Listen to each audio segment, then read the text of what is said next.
الحمد لله وكفى وسلام على عباده الذين اصطفى أما بعد فأعوذ بالله من الشيطان الرجيم بسم الله الرحمن الرحيم إنا أعطيناك الكوثر فصل لربك وانحر ان شانئک هو الابتر۔ ذوالحجہ کے مہینے کے یہ مقدس ایام اور دن چل رہے ہیں،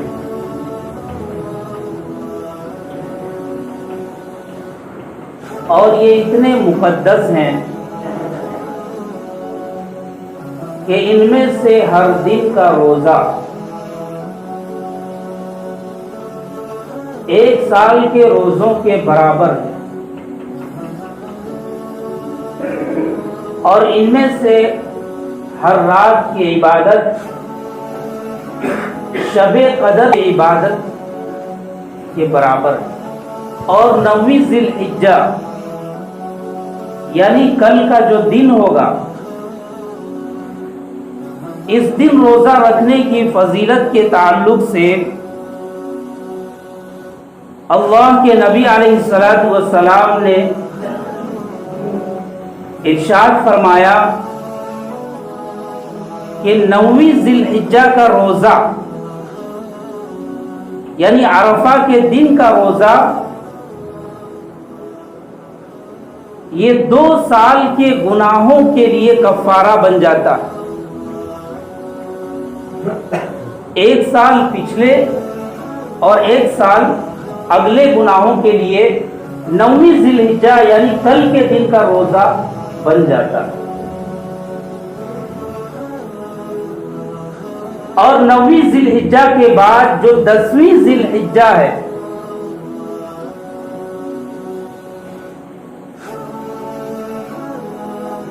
اس دن کے بارے میں اللہ کے نبی علیہ السلام نے ارشاد فرمایا ما عمل آدمی من عمل یوم النحر احب الی اللہ من احراق الدم، کہ 10ویں ذی الحجہ کے دن انسان کا کوئی بھی نیک عمل اللہ کے نزدیک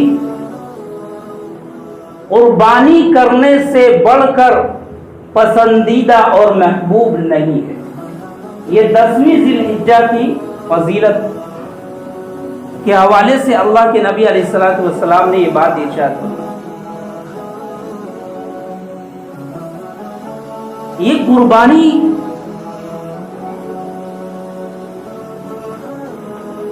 اس کی تاریخ بہت ہی پرانی ہے،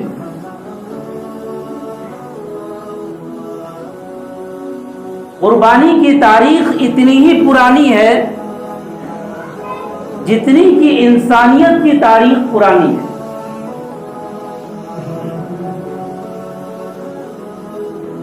اور ہر دور میں ہر امت میں قربانی کا رواج رہا ہے کسی نہ کسی شکل میں۔ چنانچہ قرآن کریم میں اللہ تبارک و تعالی ارشاد فرماتا ہے وَلِكُلِّ أُمَّةٍ جَعَلْنَا مَنْسِكًا، کہ ہر امت کے اندر اللہ تبارک و تعالی نے قربانی مقرر فرمائی ہے۔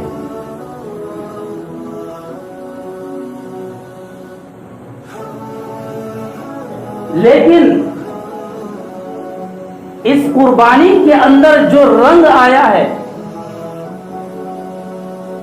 اور یہ قربانی عظیم الشان عبادت ٹھہری ہے، وہ حضرت ابراہیم علیہ السلام کے دور سے۔ یہ قربانی ہے کیا چیز؟ قربانی کا مطلب کیا ہے؟ امام راغب اصفہانی رحمت اللہ علیہ فرماتے ہیں کہ قربانی وہ چیز ہے کہ جس کے ذریعے سے اللہ کا تقرب اور قرب اور نزدیکی حاصل کیا جائے. اس لحاظ سے ہر چیز جس کے ذریعے سے اللہ کی رضا، اللہ کا قرب اور اس کے خوشنودی حاصل کرنے کی کوشش کی جائے وہ قربانی ہوتی ہے. لیکن شریعت میں قربانی کہا جاتا ہے کہ مخصوص دنوں کے اندر جانور کو اللہ کی رضا کے لیے، اللہ کا قرب اور نزدیکی حاصل کرنے کے لیے ذبح کرنا یہ قربانی کہلاتا ہے. لہذا پتہ یہ چلا قربانی کی حقیقت میں یہ بات ہے کہ قربانی وہ چیز ہوتی ہے کہ جو اللہ کا تقرب حاصل کرنے کے لیے ہوتا ہے، جس کا مقصد اللہ کی رضا اور خوشنودی ہوتی ہے. اگر قربانی کے اندر اللہ کی رضا اور خوشنودی نہ ہو تو اس قربانی کی روح باقی نہیں رہتی. چنانچہ اللہ تبارک و تعالیٰ نے قرآن کریم کے اندر نبی کریم صلی اللہ علیہ وسلم کی زبانی کہلوایا، قل ان صلاتی ونسکی ومحیای ومماتی للہ رب العالمین. اے نبی کریم صلی اللہ علیہ وسلم آپ کہہ دیجئے کہ ان صلاتی میری نماز، ونسکی میری قربانی، ومحیای ومماتی میرا جینا اور میرا مرنا سب کچھ اللہ کے لیے ہے، اللہ کی رضا کے لیے جو تمام جہانوں کا پالن ہار ہے. تو پتہ یہ چلا قربانی کی روح یہ ہے اور قربانی کی حقیقت میں یہ چیز شامل ہے کہ اس کے اندر اللہ کا قرب حاصل کرنے کی جو ہے نیت ہو، اللہ کی رضا حاصل کرنے کی جو ہے اس کے اندر نیت اور ارادہ ہو، تب قربانی کی حقیقت اور روح اس کے اندر پائی جاتی. اسی لیے اللہ تبارک و تعالیٰ نے دوسری جگہ ارشاد فرمایا، لن ینال اللہ لحومها ولا دماؤها ولکن ینالہ التقوی منکم.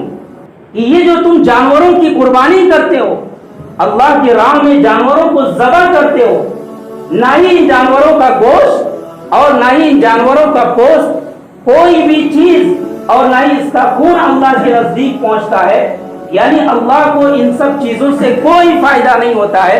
وَلَكِنْ يَنَالُهُ التَّقْوَىٰ. ہاں ایک چیز ہے جو اللہ کی بارگاہ میں پہنچتی ہے، وہ یہ کہ تمہارے دل کے اندر کس قدر تقویٰ ہے، تمہارے دل کے اندر کیا جذبہ ہے، کس نیت سے قربانی کر رہے ہو، یہ چیز اللہ کی بارگاہ میں پہنچتی ہے.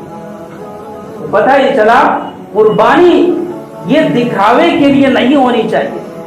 ایسا نہیں ہونا چاہیے کہ ہم جو ہے بڑے جانوروں کے اندر حصہ لیں جو قیمتی جانور ہے تاکہ لوگ کہیں کہ یہ جو اس نے جو ہے بڑے جانور میں حصہ لیا ہے.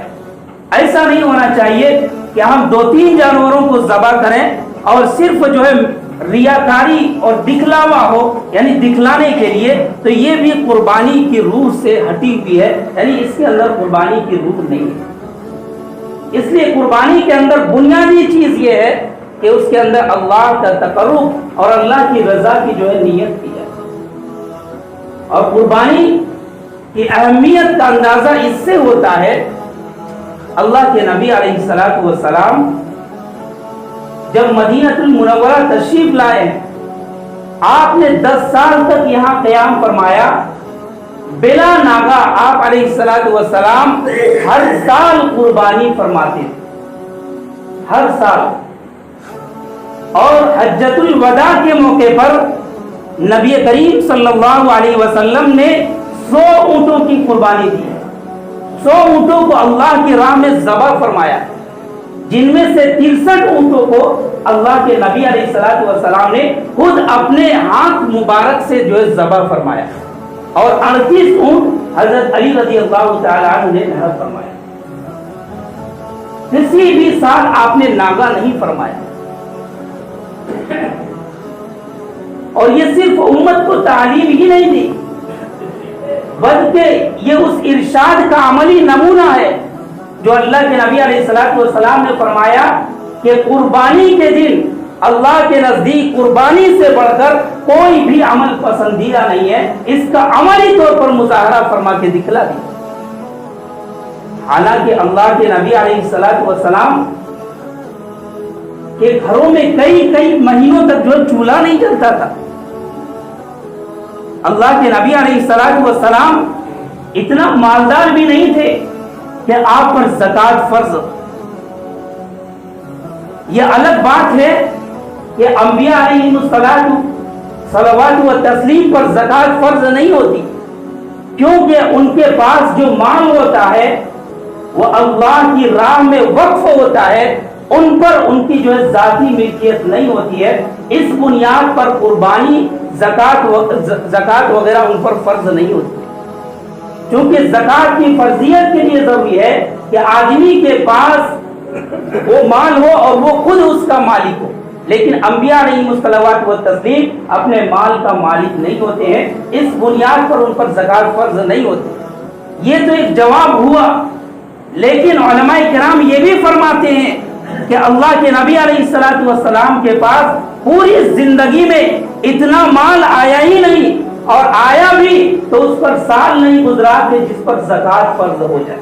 اب آپ اندازہ کریں، ہم میں سے بہت سے لوگ یہ سمجھتے ہیں کہ قربانی تو یہ انہی لوگوں کا کام ہے کہ جن پر جو ہے زکوٰۃ وغیرہ فرض ہے، حالانکہ ایسا نہیں ہے۔ اگر یہی بات ہوتی تو اللہ کے نبی علیہ الصلوۃ والسلام حجۃ الوداع کے موقع پر 63 بلکہ 100 اونٹوں کو قربانی دی اور ہر سال قربانی دی۔ اس سے پتہ چلتا ہے کہ قربانی کی کیا اہمیت ہے، اور ان دنوں میں قربانی کرنا ہی اللہ تبارک و تعالیٰ کے نزدیک سب سے محترم اور عظیم الشان عمل ہے۔ صحابہ کرام نے اللہ کے نبی علیہ الصلوۃ والسلام کی بارگاہ میں سوال کیا، ما هذه الاضاحی یا رسول اللہ، اے اللہ کے رسول یہ قربانی کیا چیز ہے، یہ قربانی کی کیا حقیقت ہے؟ اللہ کے نبی علیہ الصلوۃ والسلام نے فرمایا، قال سنت ابیکم ابراہیم، کہ یہ تمہارے باپ حضرت ابراہیم علیہ الصلوۃ والسلام کی سنت ہے، یہ اسی ابراہیم علیہ الصلوۃ والسلام کی ایک یادگار۔ صحابہ کرام نے عرض کیا، یا رسول اللہ فما لنا فیہا یا رسول اللہ، اس قربانی کے اندر ہمیں کیا ملے گا، اس قربانی کا ہمیں کیا فائدہ ہوگا؟